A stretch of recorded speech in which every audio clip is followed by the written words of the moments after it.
Good morning. It is Wednesday. It is Wednesday, November 6th. And is it the 6th? 7th? I don't know what day it is. It's the 6th. It's Wednesday, November 6th. There you go. I'll be your time and temperature for today. Today is, or all this month is National Diabetic Awareness Month.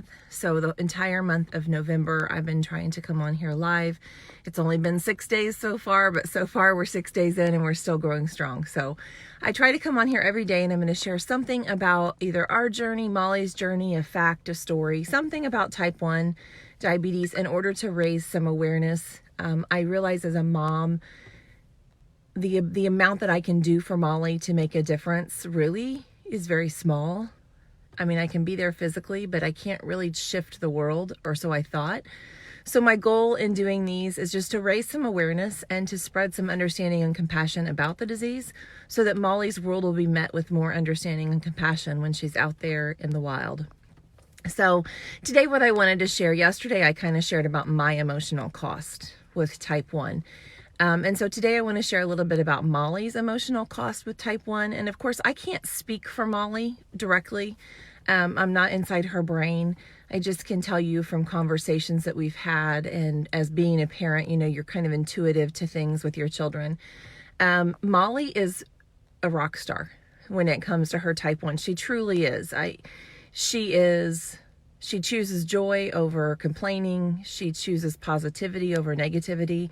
From the very beginning, her attitude's kind of been like, well, I mean, she physically, literally said when she was 9 years old, I said, you're being so brave about this. And she's like, well, my choice is either to do it or die. So, I mean, as morbid as that is, that's kind of been her understanding from the very beginning. And so I consider myself extremely blessed as a parent that that's kind of the avenue that she's taken with this. That being said, I see it weigh on her. I see it emotionally weigh on her. I see it physically weigh on her. So as a parent, one of the things we try to do is be really in tune to her emotionally.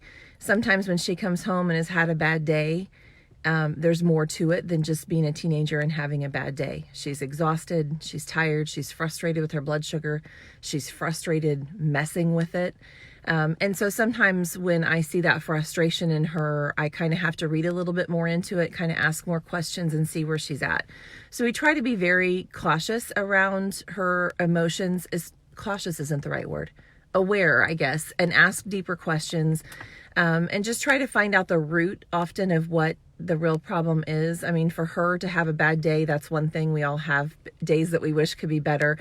But if there's something tied to it with diabetes, we need to be in a conversation about that. So I will say one of the gifts in this for us going into her teenage years is that we do have to have a lot of communication and open communication. And so when most teens kind of tend to hole up and not talk a lot, we don't have that option. So I consider that a gift as a parent. The other thing is our endocrinologist that she sees every 3 months at Riley Hospital for Children in Indianapolis asks about her mental health. They ask questions before she goes in. She fills out a questionnaire. Things like, do you have good friends? Do you ever dread waking up in the morning? They ask questions. I mean, Molly's 14. She's probably aware that they're mental health questions, but they're also just kind of lifestyle type questions so they can try to gauge her emotional health. Her endocrinologist always asks us, Molly, how are you? How do you feel about this? What are your thoughts about diabetes? So they try to be really in tune to her as well. So I feel really grateful that not only Kyle and I and my mom, we're probably the three closest to her in daily activity as far as adults go. We try to be aware of that, but her endocrinologist is super aware of that. And so I appreciate that very much. But I think sometimes our type 1s, they put on a brave face for the world, right? Because they don't want to stand out in a negative way any more than they already have to. I mean, they're already carrying a supply bag with them. They have insulin pumps on their body. So I think they put on a really brave face often. The sun is like, so they put on a really brave face. And so I think we have to be really, really in tune to the fact that behind that brave face, there can be some emotional baggage, scars, damage that we have to help manage that and care for that as well. So the best thing we can do as parents is continue to ask questions. But I always tell people, sometimes if you see Molly out in the wild and she maybe seems a little down or a little off, it could be that she's just having a bad day. It could be that she's having a bad diabetes day. So again, part of me sharing is just to raise some compassion, understanding, and awareness around the disease for Molly, so that when somebody sees her out, if she's in a funk, instead of passing judgment, maybe pass some compassion her way, because we all have hard days, and I think we should spread compassion around like confetti anyway. That there's a saying, throw kindness around like confetti. I think we should throw kindness and compassion around like confetti, because you don't know what people are facing. But certainly Molly endures something 24 hours a day that most people don't understand.